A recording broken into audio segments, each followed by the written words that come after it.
की नमाज अगर कज़ा हो जाए तो किस वक्त पढ़ें? यानी अगर फजर की नमाज के लिए जाग नहीं हुई, नमाज का वक्त ख़त्म हो गया, तो अब फजर की नमाज किस वक्त कज़ा करें?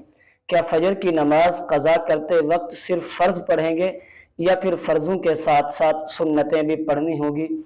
अगर फजर की नमाज के लिए जाग नहीं होती तो क्या करना चाहिए जिसकी वजह से खुद ब खुद आँख खुल जाए? आज की इस वीडियो में इन दोनों चीज़ों को आपके सामने बयान किया जाएगा। आपसे इल्तिमास है इसी तरह के अहम मसाइल की मालूमात के लिए इस चैनल को लाजमी सब्सक्राइब कर लें। मुअज़्ज़ज़ नाज़रीन, कल हमने सही अहादीस की रोशनी में फजर की नमाज के 6 हैरान कुन फ़ायदे आपके सामने बयान किए। तो किसी साहब ने पूछा कि अगर फजर की नमाज क़ज़ा हो जाए तो किस वक्त पढ़ें? मुअज़्ज़ज़ नाज़रीन, हर नमाज को उसके मुक़र्ररा वक्त पर अदा करना ये ज़रूरी है।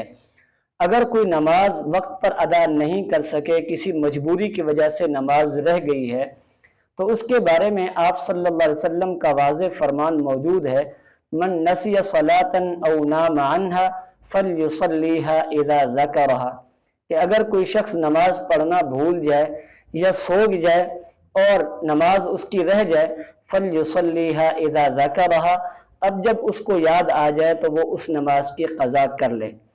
अब रहा यह सवाल, अगर फजर की नमाज क़ज़ा कर रहे हैं तो क्या फ़र्ज़ों के साथ साथ सुन्नतों की भी क़ज़ा करेंगे या नहीं करेंगे?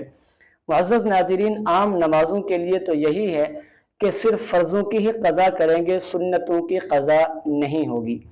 लेकिन चूँकि फ़जर की सुन्नतों के बारे में आप सल्लल्लाहु अलैहि वसल्लम ने ताकीदी हुक्म इरशाद फरमाया है। एक रिवायत में आता है, आप सल्लल्लाहु अलैहि वसल्लम ने फरमाया, अगर तुम्हें दुश्मन के घोड़े रौंद भी दें तब भी तुम इन 2 सुन्नतों को न छोड़ना। और दूसरी रिवायत में आप सल्लल्लाहु अलैहि वसल्लम ने फरमाया, रकअतल फज्र खैरुम मिनद दुनिया व मा फीहा, कि फजर की 2 रकातें दुनिया व मा फीहा से बेहतर हैं।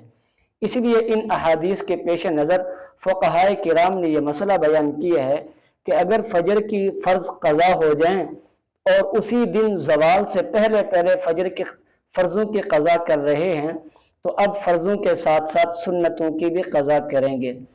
और अगर उसी दिन फजर की क़ज़ा ज़वाल के बाद कर रहे हैं तो अब सिर्फ फ़र्ज़ों की क़ज़ा होगी, सुन्नतों की क़ज़ा नहीं होगी। अब रहा यह सवाल कि कौन से काम करने चाहिए जिसकी वजह से फजर की नमाज के लिए खुद ब खुद जाग हो जाए। तो 5 काम ऐसे हैं, अगर हम उनको कर लेते हैं तो अल्लाह की ज़ात से कामिल उम्मीद है कि हमारी फजर के लिए खुद ब खुद जाग हो जाएगी। पहला काम हमने करना है कि रात को जल्दी सोना है।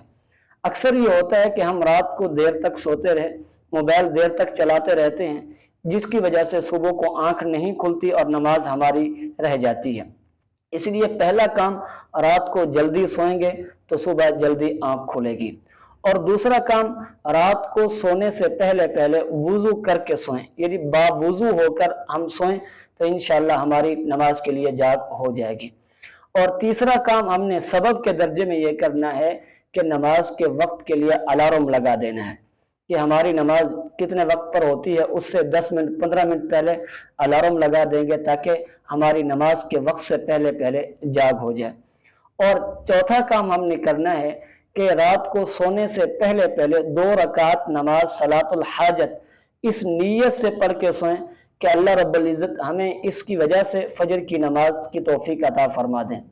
और 5वां काम हमने जो करना है वो ये है कि सूरह कहफ की आखिरी 2 आयात ये दिल में तसव्वुर करके कि हमारी सुबह के वक्त के लिए बेदारी हो जाए, नमाज के लिए हमारी जाग हो जाए, सूरह कहफ की आखिरी 2 आयात पढ़कर सोएंगे तो इंशाअल्लाह हमारी फजर की नमाज के लिए खुद ब खुद आँख खुल जाएगी।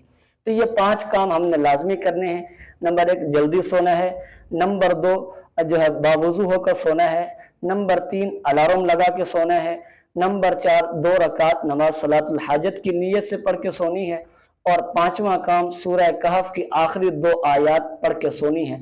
इंशाअल्लाह हमारी जाग खुद ब खुद हो जाएगी। अल्लाह रब्बुल इज़्ज़त अमल करने की तौफीक नसीब फरमाए।